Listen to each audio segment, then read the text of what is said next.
What's up mga ka-laptop, no? For today's video mga laptop is nandito tayo ngayon sa ating mini fish barrack. So, ngayon mga laptop is may i-discuss tayo sa inyo mga laptop.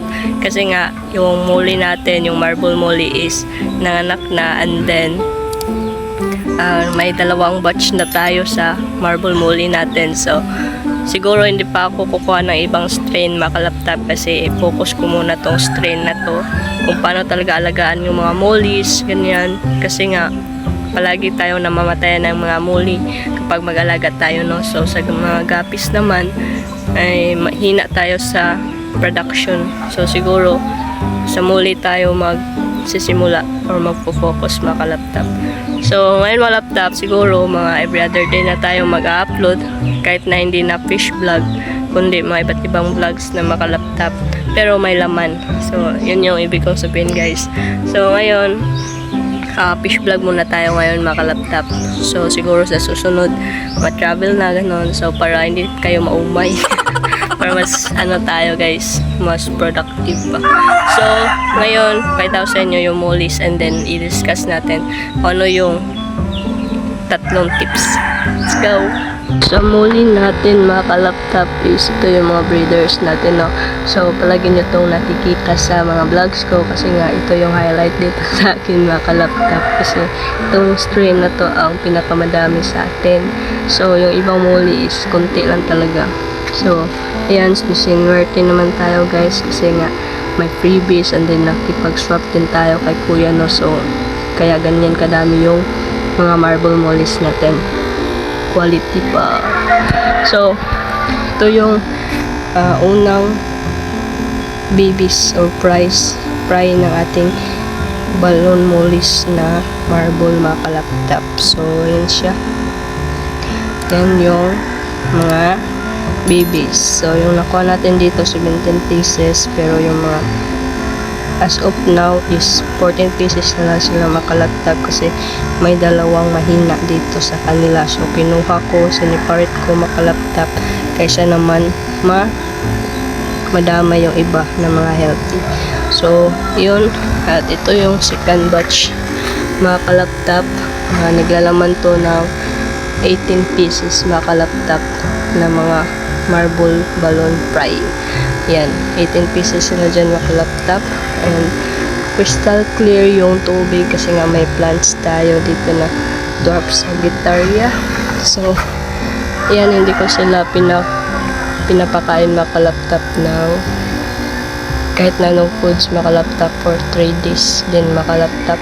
Kasi nakuha ko din yung tips na yan sa mga newsfeed ko na maglalabas ng mga expert na mga molly breeders. So, ayun, sinunod ko yung 3 days na hindi sila papakainin makalaptop. So, ayun. So, dito naman makalaptop. Second day ko lang to sila bago ko sila pinapakain makalaptop. So, dapat pala 3 days. So, ayan, malaki na sila makalaptop kasi kinuha ko to ng December 11. 12, 13, 14, 15, 16, 17. So, 6 days na sila makalaptop at ganito na sila kalaki. Ayan.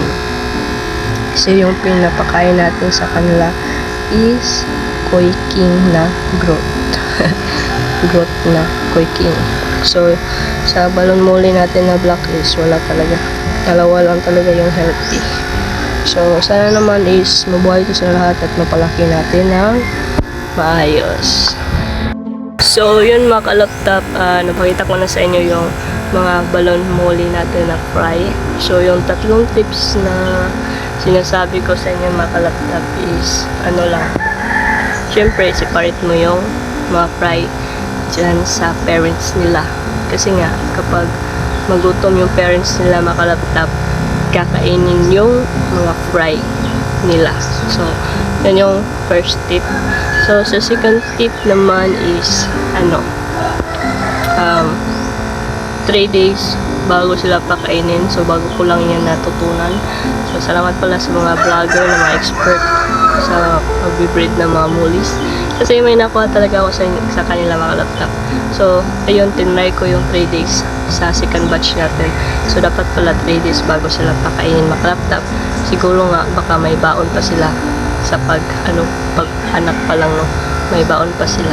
So, ayan, para hindi sila ma-bloated or something, magkasakit sila, no? So, yun lang. At buhay pa naman yung 18 pieces natin, guys. So, yung tatlong tips naman sa akin, bago ko lang to siyang na-observe. So, siguro, elimination. Elimination daw. Oh, siguro nga, importante yung elimination mga laptop kasi mag-observe ka sa mga fry mo, yung the way sila maglangoy, and then the way sila magkilos-kilos ng mga mga laptop. Kailangan mo talaga siyang i-observe kasi nga, yung iba is naglalangoy ng masaya, mapayapa. So, yung iba naman is nasa ibaba lang talaga ng bahagi ng tabs natin. So, or nasa corner lang sila. So, kinukuha ko yung mga laptop kasi nga, baka may sakit sila or may ininda sila ng mga sakit na hindi pa natin alam. Kasi nga, mga fry pa sila, guys. Hindi natin sila talaga ma-detect talaga na may sakit. So, yun yung third tips natin, guys. Elimination. So, para hindi sila magkasakit or hindi madama yung iba, syempre, i-separate mo yung mga laptop sa ibang lagyanan kung saan yung parang may mga iniinda na sakit talaga. Special ba or yung quarantine, kumbaga. So, yun dapat yung tandaan mga laptop. Kasi, sa kalagayan ko ngayon, guys, ng mga fry ko, is in-eliminate ko talaga yung may mga ininda sakit, yung mga mahina na laptop. Kahit na nanghinaya ako mga laptop, sayang naman yung iba na super healthy. So, yun lang siguro mga laptop, no. Salamat sa panood, and sana naman is ma-monetize tayo dito sa YouTube kasi sobrang tagal na natin dito, guys. And nadismaya lang tayo noon kasi nga na-demonetize tayo kasi nga sa mga challenges natin. So, sana naman ngayon is hindi na kasi puro fish vlog na natin, yung iba i-upload natin dito, and then yung iba naman is mga travel vlog, something mukbang, or basta yun, at iba yung content natin dito, guys. Pero yung main talaga na vlog is itong mga isda ko dito, or magbibigay ako sa inyo ng mga tips sa mga baguhan. So, kagaya nito, guys, may 3 tips tayo. So, sana naman is matandaan nyo yun mga laptop. Kasi nga, na-successful tayo sa ating pagbibenta ng mga isda, mga laptop. Last, yung pandemic. So, yun talaga yung pinaka-boom natin sa YouTube at saka sa pagbibenta natin. So, sa ngayon, back to zero tayo, and may mga bago tayong pinupokus na mga isda. So, yun lang, and don't forget to like, share, comment, and subscribe to my channel, guys, para palagi kang updated sa susunod nating upload. So, yun lang, peace out!